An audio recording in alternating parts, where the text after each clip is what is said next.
The email arrived on a Friday afternoon at 4:47 p.m.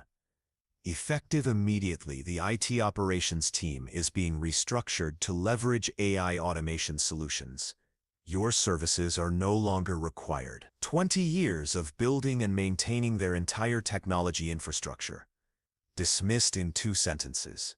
My name is Stephen Carter, 39 years old, and until that Friday, I was the IT director at Meridian Financial Group in Chicago. I'd started there as a junior systems administrator straight out of college, working my way up through every level of the organization. I knew every server, every database, every custom application that kept their $2.3 billion investment firm running. CEO Jonathan Blake had delivered the news personally to our team of 12 senior technicians. His tone was matter-of-fact, almost cheerful, as he explained how artificial intelligence would revolutionize operational efficiency and eliminate human error from critical processes. "This isn't personal," he said, looking around the conference room at faces that represented over 150 years of combined experience.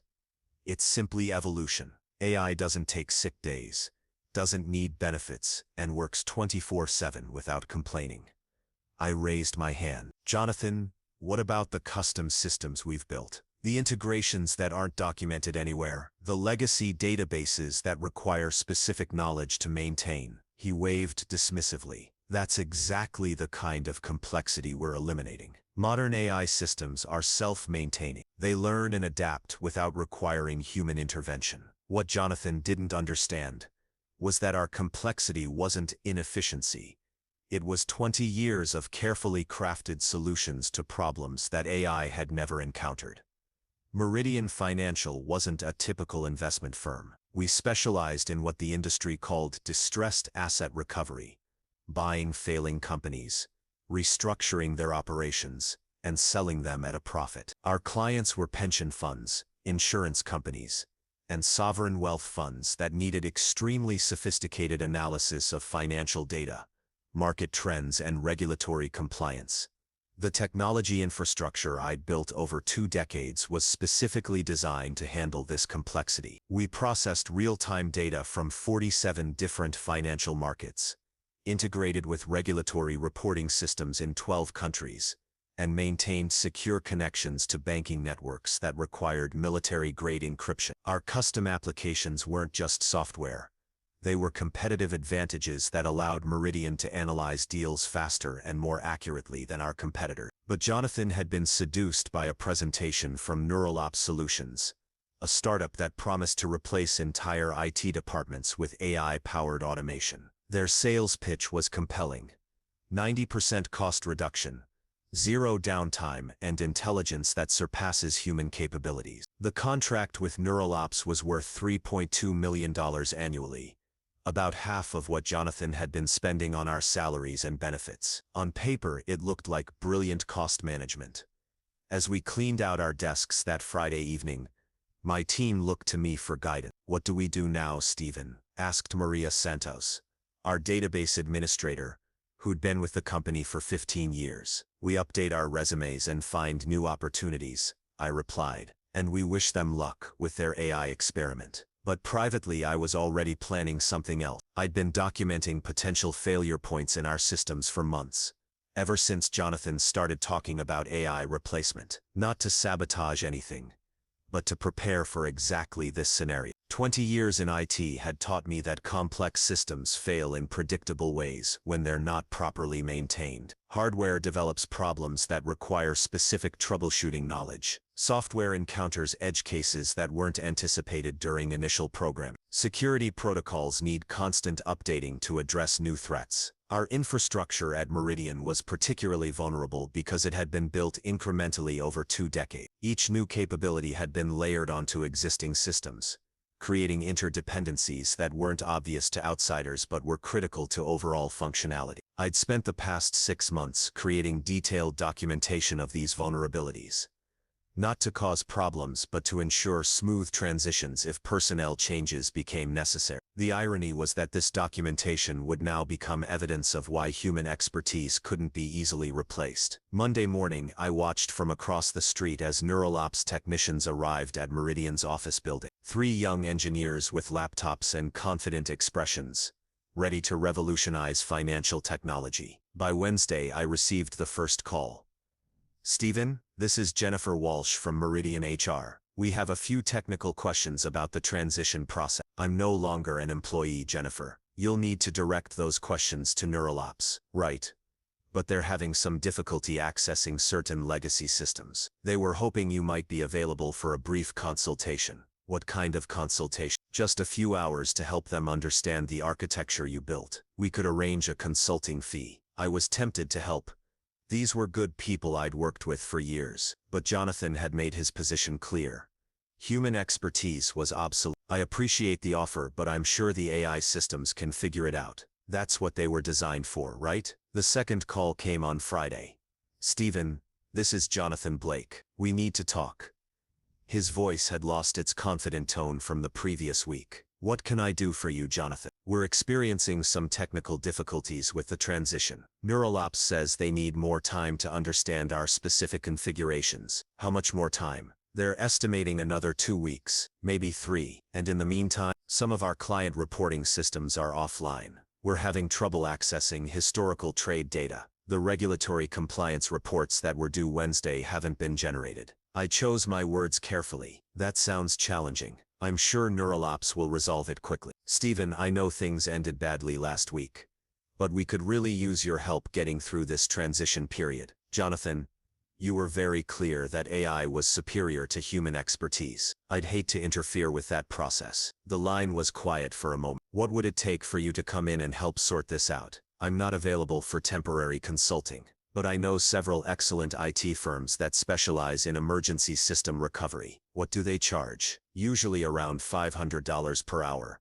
plus emergency response fee. Figure about $50,000 per week for a team capable of handling your infrastructure." By the following Monday, Meridian's technology problems had escalated from inconvenient to catastrophic. The call came at 6:23 a.m. "Stephen, this is Jonathan. We have an emergency situation." His voice was strained, almost panicked. "Our primary trading system crashed over the weekend. NeuralOps can't bring it back online. We have $47 million in client transactions that we can't process. Have you contacted your emergency recovery service?" "What emergency recovery service?" "Jonathan, you fired the people who handled emergency recovery. You replaced us with AI that was supposed to be self-maintaining. The AI can't handle this kind of failure. We need human intervention. What does NeuralOps recommend?" "They're saying the system architecture is too complex for their current algorithms. They need more time to develop custom solutions." "How much time?" 4 to 6 weeks. I let that sink in. "Jonathan, you can't shut down trading operations for 6 weeks. Your clients will pull their accounts. Regulatory agencies will investigate. You could lose your licenses. That's why I'm calling you. We need our old team back." "Our old team doesn't exist anymore. Everyone has moved on to new positions." "What about you?" "You could supervise a temporary recovery effort. I started a new job yesterday. Senior Systems Architect at Coleman Partners. They're Meridian's biggest competitor." The silence stretched for nearly 30 seconds. "Stephen, you took a job with our competitor." "I took a job with a company that values human expertise. They were very interested in my experience with distressed asset recovery systems." "This is a conflict of interest. You have confidentiality obligations." "Jonathan, you terminated my employment. You eliminated my position because you said my expertise was obsolete. I have no ongoing obligations to Meridian Financial. But you know our systems, our vulnerabilities. I know the systems I built over 20 years. Systems you decided were too complex and needed to be replaced with AI." Tuesday brought even worse news. Maria Santos, our former database administrator, called me that evening. "Stephen, I thought you should know. Meridian's regulatory compliance database was corrupted this morning. They've lost 6 months of transaction records." "How do you know?" "Jennifer Walsh called me this afternoon. They're desperate. They offered me double my old salary to come back and help recover the data." "What did you tell her?" "I told her I'm starting at First National Bank next week. They're implementing a new financial analytics platform, and needs someone with experience in complex database management. By Thursday, the situation had deteriorated beyond recovery. Jonathan called again, this time from what sounded like a conference room full of people. Stephen, I'm here with our board of directors and legal counsel. We need to discuss immediate measures to restore operational capability. What kind of measures? We're prepared to offer significant compensation for emergency consulting services. Name your price. Jonathan, this isn't about price. It's about capability. The team you fired has scattered to competitors across the industry. The knowledge base you eliminated can't be rebuilt overnight. What are you saying? I'm saying you created a problem that doesn't have a quick solution. You can't just buy back 20 years of institutional knowledge with consulting fees. A different voice came on the line. Robert Chen, chairman of Meridian's board.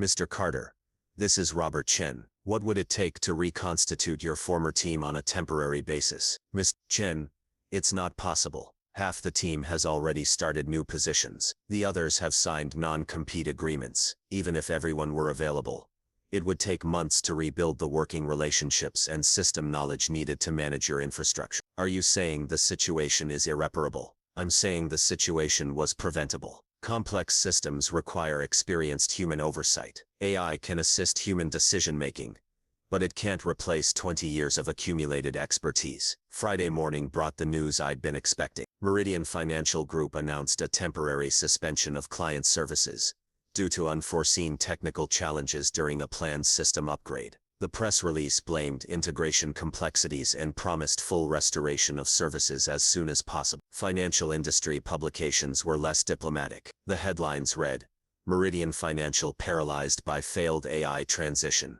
and how one firm lost $850 million in client assets to automation obsession. The regulatory investigations began the following week. Coleman Partners, my new employer, was particularly interested in my insights about Meridian's operational vulnerabilities, not for competitive sabotage, but for risk assessment. They were considering acquiring Meridian's client accounts if the firm couldn't restore operations quickly. Stephen, said Patricia Coleman, the founding partner, we're hearing that Meridian might be open to acquisition discussions. Your knowledge of their systems could be valuable in due diligence. I'd be happy to provide technical analysis, as long as it doesn't violate any ethical guideline. What's your assessment of their recovery timeline?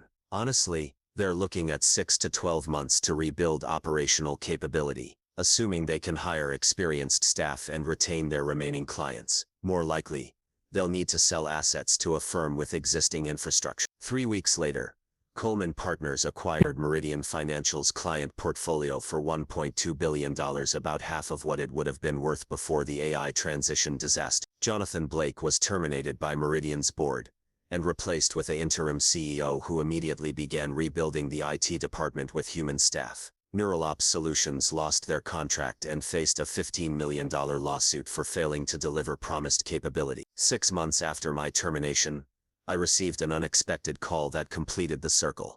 Stephen, this is Jonathan Blake. His voice was different, quieter, lacking the corporate confidence I remembered. Hello, Jonathan. How are you doing? I wanted to apologize for how things ended at Meridian. I made serious mistakes in judgment. I appreciate that. I've been thinking about what happened, and I realize I never really understood what your team actually did. I saw IT as a cost center instead of recognizing it as a competitive advantage. It's a common misconception. Technology infrastructure isn't just about keeping systems running. It's about enabling business capabilities that wouldn't exist otherwise. I cost the company everything, because I thought expertise could be replaced with automation. Jonathan, automation is a powerful tool when it's properly integrated with human knowledge, but it can't replace the institutional memory and adaptive problem-solving that experienced people provide. I heard you're doing well at Coleman Partners. I am. They understand that technology leadership is about more than cost reduction. Listen, I'm starting a new venture capital firm focused on financial technology. I've learned some expensive lessons about the importance of human expertise. Would you be interested in serving as a technical advisor? I considered the offer. What kind of technologies are you investing in? AI-assisted financial analysis tools, but designed to augment human decision-making, not replace it.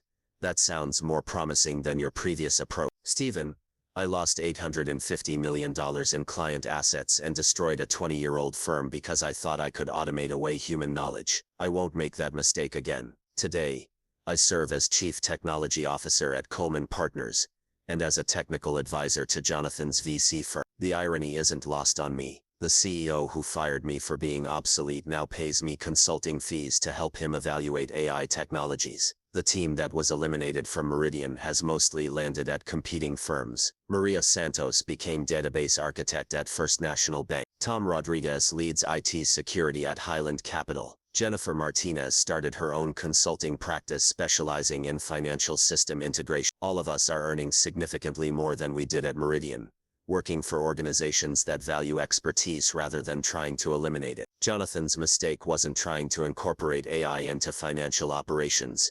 It was believing that artificial intelligence could completely replace human intelligence in complex mission-critical systems. The $850 million he lost taught him a lesson that no business school case study could have provided. Institutional knowledge isn't just information that can be downloaded and automated. It's judgment, experience and adaptive problem-solving that develops over years of working with complex systems. As I sit in my new corner office, overlooking Lake Michigan and the city where I've built my career, I sometimes think about that Friday afternoon email that ended my 20-year tenure at Meridian. Jonathan thought he was eliminating inefficiency. Instead, he eliminated the expertise that made efficiency possible. The AI revolution will certainly transform how we work, but the companies that succeed will be those that use artificial intelligence to amplify human capabilities, not replace them. Sometimes the most satisfying revenge isn't about destroying someone who wronged you. Sometimes it's about succeeding so completely in your new environment